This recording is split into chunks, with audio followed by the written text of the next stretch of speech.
The next item on the agenda is to consider the grievance of Del Valley Education Association. I will ask if the grieving party is represented, and if so, the representative please state your name for the record. Jason Wiley. The grievance will be heard in open session as requested. It is September 11, 2018, and it is 6:31 p.m. In order to provide an accurate record, a tape recording of the proceedings is being made. Please avoid talking when others are speaking so that the record will reflect the proceedings accurately. The following board members are present: Susanna Woody, Trustee Ann Huberger, Trustee Elliot Guadian, Trustee Darla Wedner, Trustee Charlie Diggs, and I am the presiding officer, Rebecca Birch. A quorum is present. I will now provide instructions regarding the procedures to be followed in this grievance hearing. The hearing will be conducted in accordance with the district's policy DGBA local. The grievant will present the level 3 appeal to the board. I will ask the board members not to interrupt during the appeal presentation. When the grievant has completed his presentation, the administration may make a reply. This is not a formal evidentiary hearing, and there will be no calling of witnesses or cross-examination. The board will consider only the issues and the documents presented below in your packets. The parties may not introduce new documentation of information to the board during this appeal. Members of the board are not to be questioned. Unless you tell me now that you expect to need a greater length of time, I ask that you limit your presentation to 15 minutes. Will that be sufficient? No, I need 20 minutes.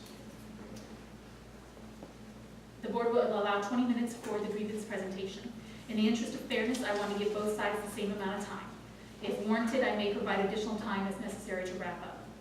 Are there any questions regarding the conduct of this hearing? Okay. At this point, Mr. Wiley, you can present your grievance. Okay, well, first of all, we are asked to explain specifically how we disagree with the outcome at level 2. Let me say the level 2 response was more than disappointing. Del Valley Education Association provided a mountain of evidence to demonstrate the serious crisis of substitute teacher shortage in the Del Valley Independent School District. Yet, based on the level 1 and level 2 response, DVISD seems determined to be blind to the substitute shortage problem which has become in cities and is corrosive to the effectiveness of the instructional program. The level 2 response upheld in its entirety the level 1 response, which chose to hand wave away the evidence presented by DVEA that clearly proves a substitute shortage crisis. Since the level 2 response upheld the level 1 response, let's re-examine the level 1 response. In its level 1 response, the district referenced exhibits 1, 2, 3, and 4 and states, quote, substitute teacher jobs are generally unfilled due to late night and early morning substitute requests. This fact of life does not detract from DVEA's argument that if more substitutes were available, there would be a better chance of filling these positions, regardless of when the teacher absence was called in. Of course, there are going to be many absences called in late night and early morning, because that is the nature of sickness. Teachers who are getting or feeling sick have to make a judgment call on whether they will be able to work the following day, and often that is not revealed until the late hours the night before or the small hours of the day of absence. And so the fact remains, if there are a greater pool of substitutes to pull from, there will be less likelihood of a teacher absence not being filled. So we are right back to where we started. How can the district create a bigger pool of substitutes from which to call upon? Indeed, it was this question that DVEA sought to answer in its grievance by proposing a number of remedies. Before returning to those proposed remedies, let's make another critical point. The district's level 1 response, which was upheld at level 2, addressed 4 exhibits from our grievance, yet completely ignored some powerful exhibits, which were our 2 surveys on the issue, answered by hundreds of teachers who are only too keen to share their horror stories about the lack of substitutes and how this shortage causes split classes, overcrowding, and undermines the instructional program. It is staggering and bewildering that Del Valley Independent School District administration would choose to ignore the voices of their frontline educators, voices that were clearly heard in the surveys. If the district doubts the authenticity of these teachers' voices, then let the district conduct its own survey on the substitute shortage issue. We think it important to reiterate both the conclusions of our Exhibit 7 survey in November 2015 and indeed some of the comments made by teachers in our second survey in January 2018. The second survey was submitted as Exhibit 8.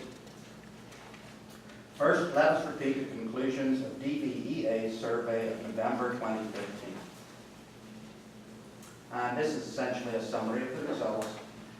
One, it shows that the survey results prove the issue runs deep, it's district-wide, and is of major concern to teachers.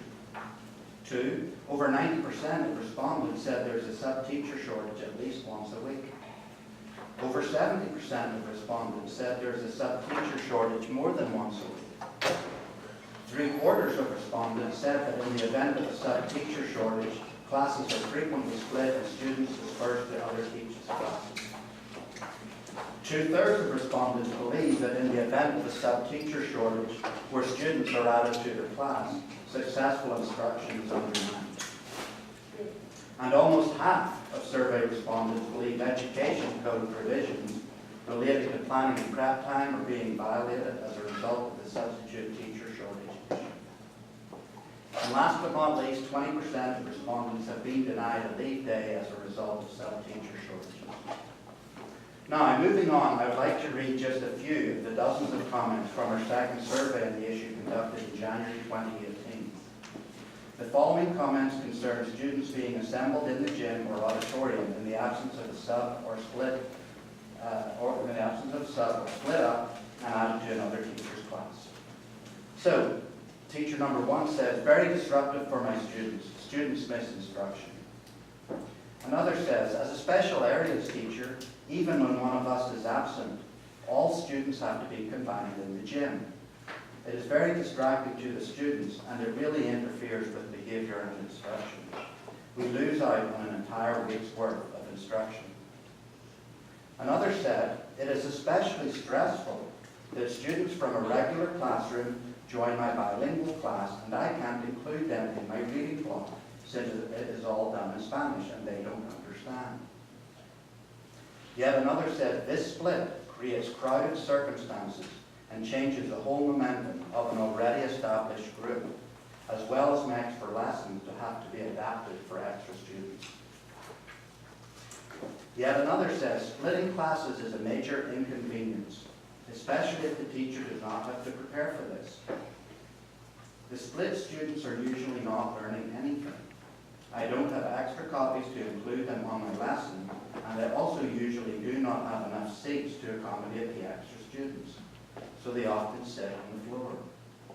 I am also in a grade level where we switch classes, so we have to split different classes throughout the day. It takes up too much time.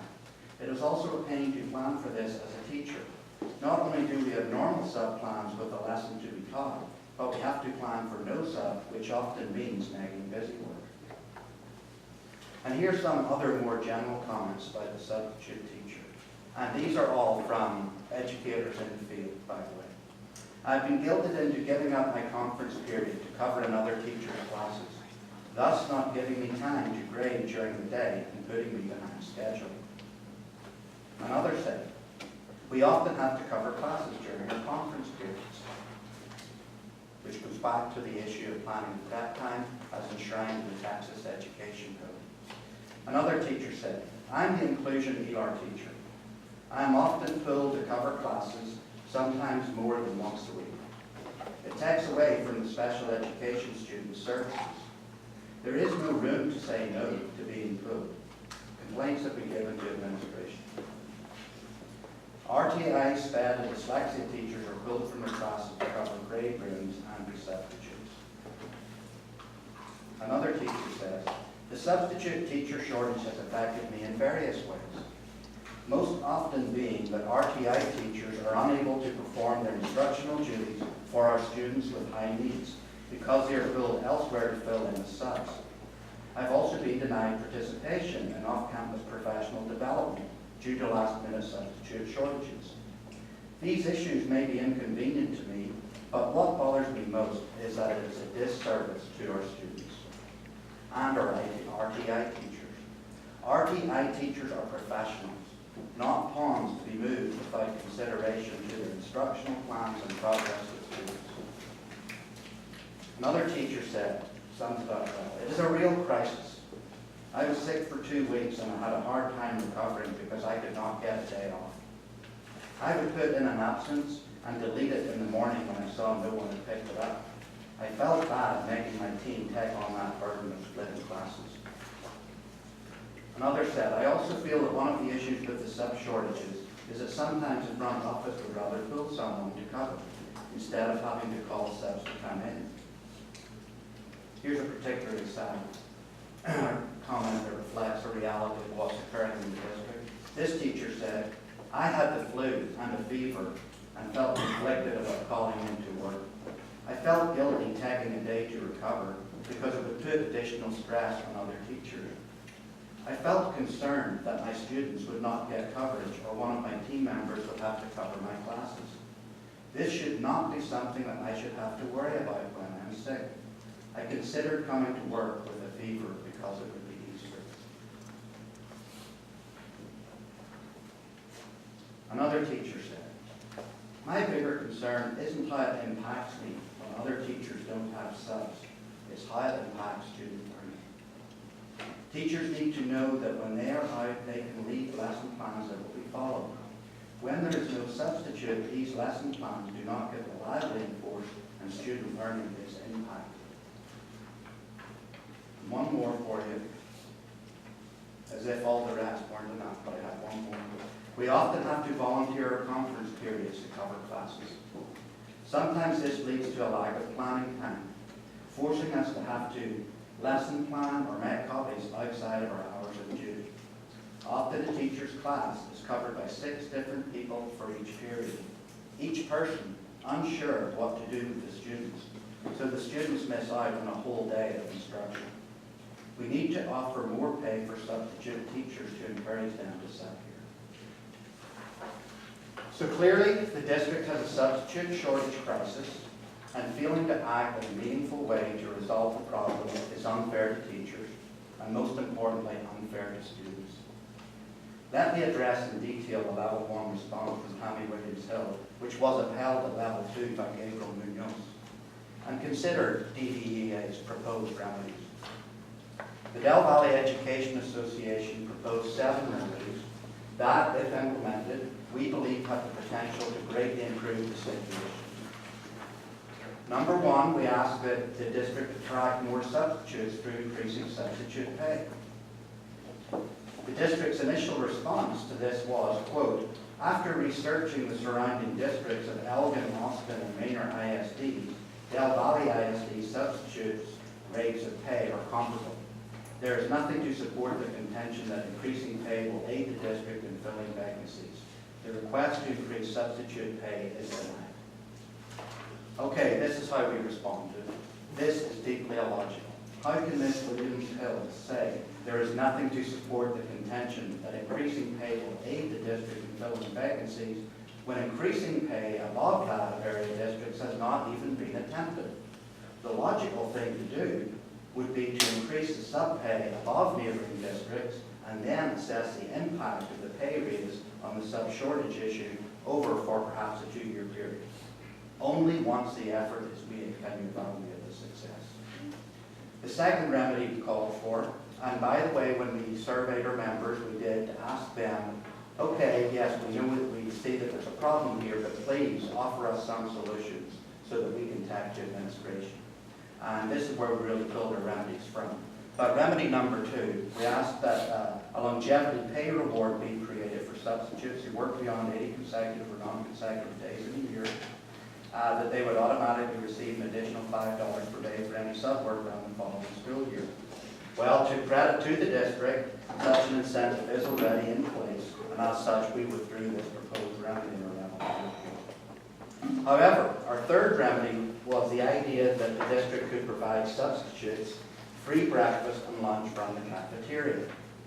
The district responded by saying that federal law does not allow school districts to purchase or discount breakfast or lunch for employees from the cafeteria. Therefore, the request is denied. Del Valley Education Association offered to withdraw this proposed remedy if the district could provide a reference or source to the federal law being cited. No such reference or source was provided in the level 2 response. So we asked the school board to grant this remedy. Our fourth remedy was invest more in advertising for substitute teachers and outline an advertising plan of action at the AUCUS school board meeting. The district responded that it would review its advertising plan and the recommended advertising outlets for effectiveness and feasibility. We responded, as in Del Valley Education, by stating the offer of the review is insufficient. What is needed is more investment in advertising with a plan of action presented to the board. Jason, I want to let you know you have 5 minutes left. Okay, DVA still calls for the implementation of a proposed remedy. Given that there was a grievance timeline extension requested by the district, the August school board meeting has of course not passed. So we would like the advertising plan to be presented to the board at September school board meeting, or the October board meeting at the latest. Our fifth remedy, we call for a referral program where current substitutes and staff receive a bonus for each person who successfully referred to be a sub at DVISD. The district responded that they were prohibited from compensating employees for such referrals and therefore denied our request. Yet, ironically, the district offered no legal or policy grounds to support the claim that compensation for such referrals is prohibited. Furthermore, I want to say that the district has already in place a bus driver referral program whereby district employees can refer a qualified candidate for a driver position and be eligible to receive an $800 monetary incentive. And in fact, I have included the screenshot highlighting this bus referral program financial incentive from the website. Remedy number 6. Given that DVEA survey feedback data has indicated some dissatisfaction with the quality of sub-teachers, we call on the district to review sub-teacher training practices with regard to content and frequency of the training offered. The district responded that they do such training, but we noted that no such training had occurred in the 2017-18 school year. So we would like the district to commit itself to implementing orientation and substitute professional development early this school year, and we still call for a report on such efforts to be provided to the school board in open forum. Finally, we asked the district create a substitute teacher of the year award. District responded by saying we will explore options to consider developing a sub-teacher of the year award. DVEA is pleased that the district agrees this idea has potential. However, true to our requested remedy, we seek more than exploration. Exploration implies no firm commitment to execution. We want such an award to be created. Before concluding my presentation, I want to address specifically some of the comments made in the Level 2 response from the district. While the Level 2 response offered little more than a reassertion of the Level 1 response and chose to ignore our counter-responses articulated in our Level 2 appeal, it did contain the following written statement by Mr. Munoz, Assistant Superintendent for Student Staff Support Services. I uphold the Level 1 decisions as outlined above. I find that none of your requested remedies address violations of legal policy, local policy, state law, or federal law, and the remedies you seek are better classified as budget recommendations. The district does have in place both informal and formal means for such recommendations to be considered, i.e. submission to campus and district admin through the budget development process and/or public forum during board meetings. And I am unable to circumvent the district budget through the adoption process. How long do I have? You have 2 minutes left. 2 minutes, excellent. Well, let me wrap up. Let me just say that the Del Valley Education Association is deeply concerned with Mr. Munoz's comment on a number of levels. The substitute shortage crisis is a problem which undermines the effectiveness of the instructional program. This fact, in and of itself, should be enough to merit an industrious, good faith effort by the district to resolve the problem. Mr. Munoz says the remedies we seek are better classified as budget recommendations. Then so be it. Budgets are, after all, evolving documents which reflect values, and it is not uncommon for budget amendments to be recommended by administration and approved by school board during the course of the school year. Our proposed remedies do not circumvent the district budget review and adoption process. The idea that administration cannot propose modest budget modifications to the school board in order to address the sub shortage lacks merit. So we are here today to ask you, the Del Valley ISD Board of Trustees, in whom the community has placed its trust, to rise to the challenge and adopt the remedies sought in our grievance. We do not believe the problem of substitute teacher shortage can be solved overnight, but we do believe that failing to act amounts to sweeping the problem under the rug. The students of this district deserve more. Please don't let them down. Thank you, Mr. Wiley. The administration now has 20 minutes to proceed with the reply. I would, Madam President, members of the board, I would simply ask you to turn to tab 3 for the level 1 response and surmise based on the following, the last page.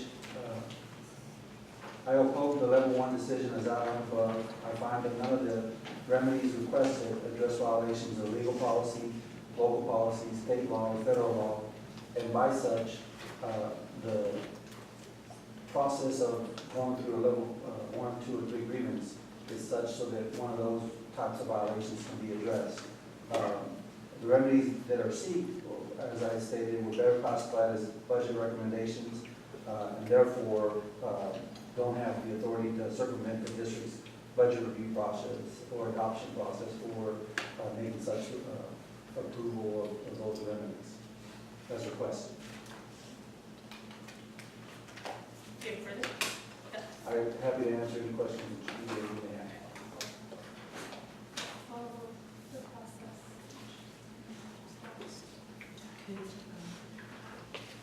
Let me change tab.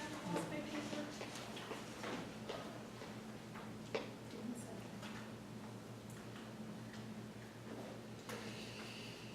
Oh, this is not that.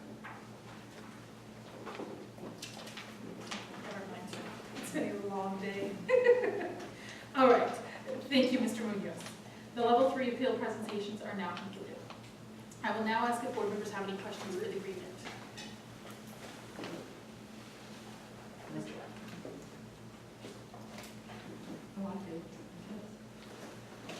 My question is, why does it take, if there is such a sub shortage, then why do the employees feel like they need a bonus to refer substitutes? Why are they not already referring substitutes to the district? Why does it take a bonus to do that? Well, who's to say that the teachers or employees in the district are not doing that? Why Well, would you make that why would assumption? they need a bonus though to do that? I don't understand that. Well, because, very simple, that there's a substitute shortage crisis, so the onus is on the district to do whatever it can to solve the problem. That is just a potential solution to the problem. Not that that would be a single cure-all, but it would help in some way. But I think the employees would take some offense at you suggesting that they're not promoting the school district. Well, when you say they would, when that was a remedy, that's what it occurred to me. That's what it seemed to me is that, well, the only way we're going to work with the district is to get a bonus to do that. So that's what it came across to me as. That's fair. Thought it was clear. Excuse me? Um, I'm sorry, what did he say? He said he thought it was clear in the agreements. Oh, okay. Thank you. But thank you for the question. Board members, do we have any further questions for the agreement? Okay. Oh, I'm sorry, go ahead, Charlie. You talk about the surveys back in 15 and 18. Yes. How many teachers actually took the survey? Okay, so the first survey was taken by over 200. Do you have the exhibits there, trustee Dick? Yes. Okay, so you can see how many took the survey. Exhibit 7, we had 203, that was the first survey. And Exhibit 8, 122, which was the second survey. And I think it's safe to say that that is a very good sample. That is, you know how surveys work, where it's a sample, but you know, we're talking, that's more than a significant sample. And then, of course, with these surveys, really what reveals the depth of feeling on the issue is always when people make comments. And that's why I shared so many of those comments this evening, because I wanted you to know what they told us. And this is something I'm glad you asked me, give me an opportunity to say, and I told this to Mr. Munoz too. We are here, we're a member-driven organization. It's because our members came to us with this issue that compelled us to take it forward. But of course, before bringing it forward, we're going to do some data gathering to see how deep and wide the issue goes. And of course, it turns out to be a critical issue, and that's what's brought us here today. Any other questions, board? I just want to make sure I understand properly. I don't know if you're looking at the same exhibits I am, but this is in tab 6. It says it's page 6 of 9. It's dealing with question number 5. I want to make sure I understand the answer properly. Okay, so which exhibit are we talking about? We're talking about exhibit 6. Exhibit 6. It says it's page 6 of 9 on mine. It's dealing with the question number 5. It's the graph on it. It's this. Exhibit 6. He doesn't have it. Oh, okay, he Exhibit doesn't have 6 I have planning and preparation. Oh, okay, That's okay, perfect. Thank you, Okay. Gabe. So the question is, have you ever lost your planning time, preparation time as a result of being mandated to cover classes because a substitute teacher was not available? Am I understanding correctly that 80, or almost 60% said, no, this has not happened? Am I reading that graph properly? 60% of your respondents? That's said- right, yes. Yes, ma'am. And on the next question, question 6, which is 7 of 9 of mine, has an administrator ever cited the issue of substitute teacher shortages as a reason for denying you a leave day?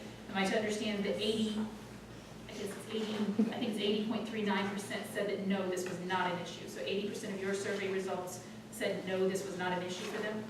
Right, so the 80% said that the administrator has never done that. Of course, 1 in 5 said that they had. Some comments, of course, referred to the fact that when they had. And how this typically works is when it comes to planning and prep time, and Trustee Huber will know from former life that often, how it works, administrators will often kind of volunteer. Teachers get voluntold by giving up planning and prep time. So it's not as an explicit directive, but they're strongly encouraged to do so. And then fear for getting docked in their evaluation if they don't do it. So that question 6 in the first exhibit, did it deal with that piece of it? Because the way that it's worded is, have you ever lost your planning and preparation time as a result of being mandated to cover classes? So you're saying because it says mandated, that if they were voluntold, they would have answered no on that? Well, that's hard to tell. I'm just saying that there is a space in between that black and white. Was it yes or no? But still, having said that, it is interesting that we have, again, 20% saying that we had been mandated to cover classes. But I just wanted to exactly put some further definition to that. There is the issue of being voluntary. Okay. And likewise, in the further one in the first exhibit, I guess, I'm not sure which one was the first one and the second one, I'm not looking at dates, but same thing on question 8 of the next survey. Has an administrator ever cited the issue of substitute teacher shortage as a reason for denying you a leave day? 80% said no, that had not happened to them. Do you know how many unique results this was? Are these 203 unique results? Were you able to determine that in your survey taking? Yes. Okay. Well, unique IDs. Unique IDs. Do you have a question? On the planning and preparation, I think you're allowed. What, you're in exhibit 6 on page 6 of 9 again? Yeah, that's 450 minutes, which is equal to 7.5 hours. Prep time every 2 weeks. 450 minutes every. Yeah. I don't have a calculator, I'm terrible at that. Yeah, that's statement. Okay, you did, okay. You did the math, okay. So 7.5 hours per every 2 weeks, which works out to be how much per day? 44 minutes per day? All right, board, any other questions? No. Okay, at this time I'll ask again, are there any legal questions regarding this grievance and regarding the policy of it? Can we ask Gabe a question? Oh, yes, you're allowed to ask a question as well. Sorry. I would like, because I know we've discussed training and it's been improved over the years, could you kind of elaborate on the training that has evolved for our subs over the last few years? Yes, that's a good question, because that was an item we discussed informally as well, when we had preliminary to the level 2. And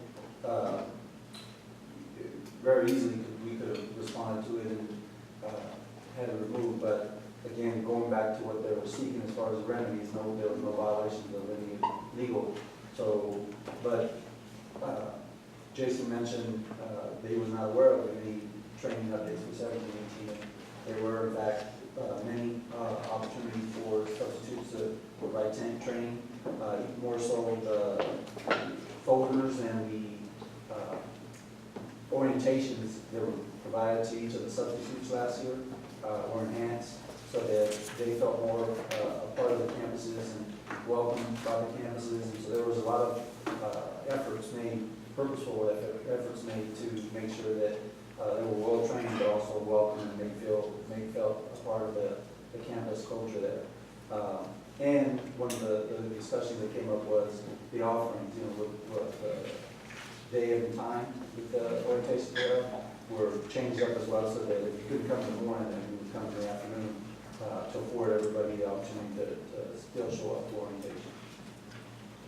And we still, of course, I know HR still conducts that rigorously and throughout the year still this year as well. That's what I was gonna ask, because I remember, worked here, you all Can you used, speak up just a little bit? when, I worked here years ago, we used to have, trainings or orientations throughout the year, you still Yes, doing we that? still conduct those.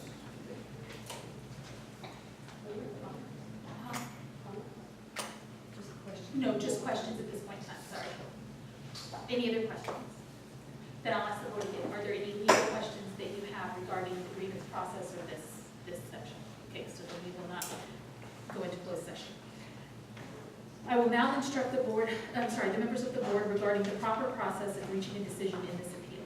Having heard the level 3 appeal, the board has the following questions.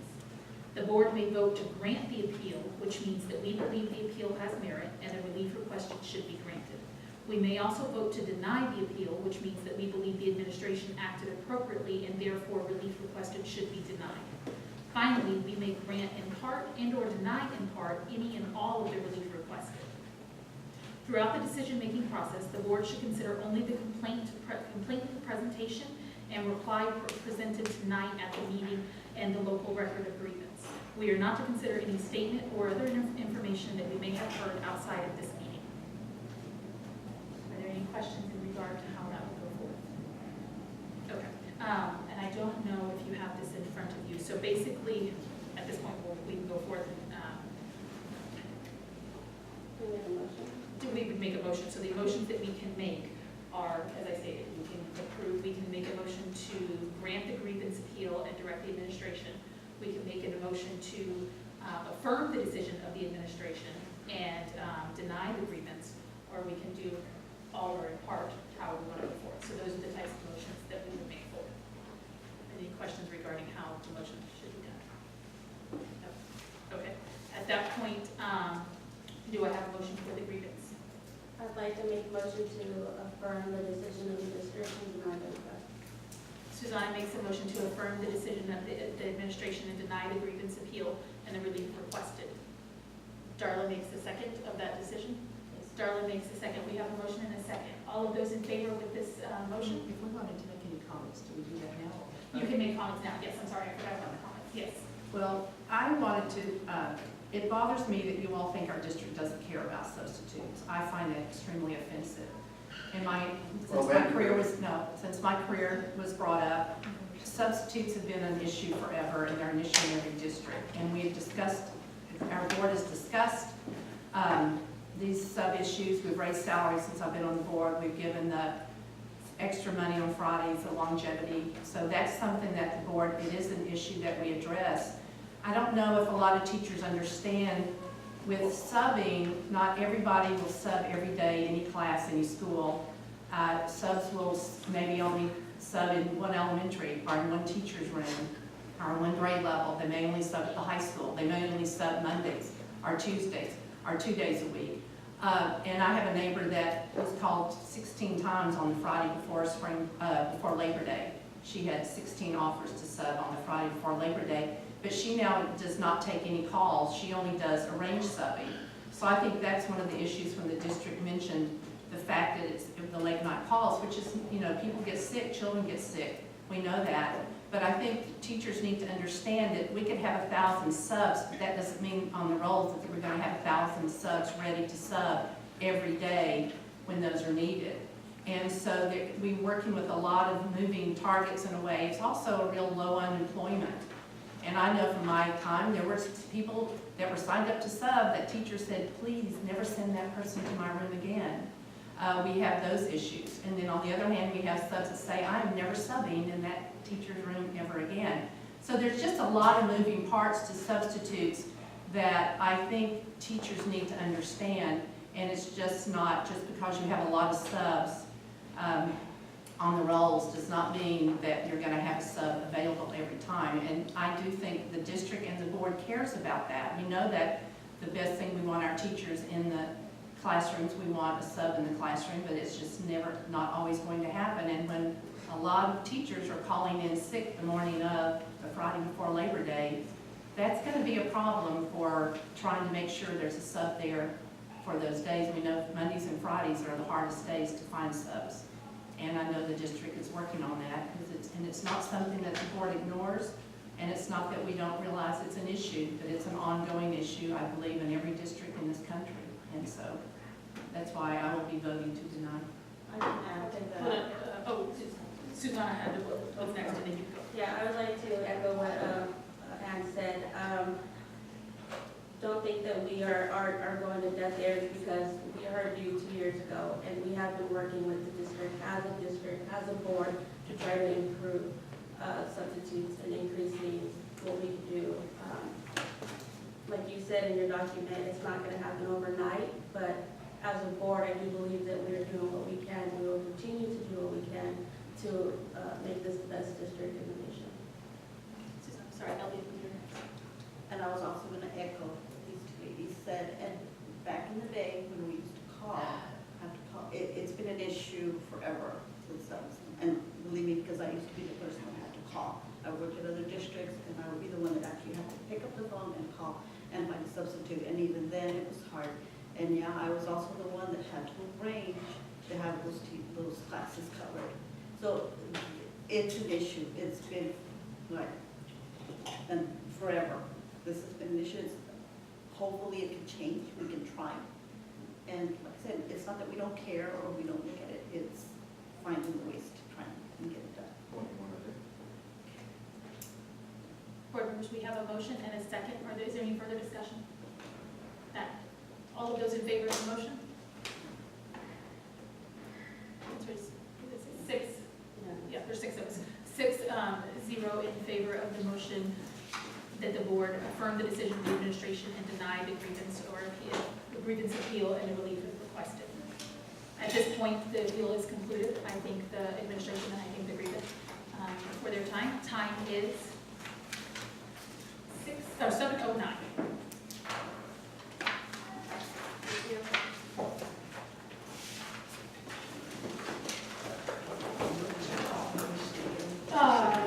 Yes.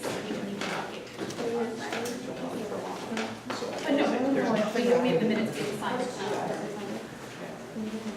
So we just have to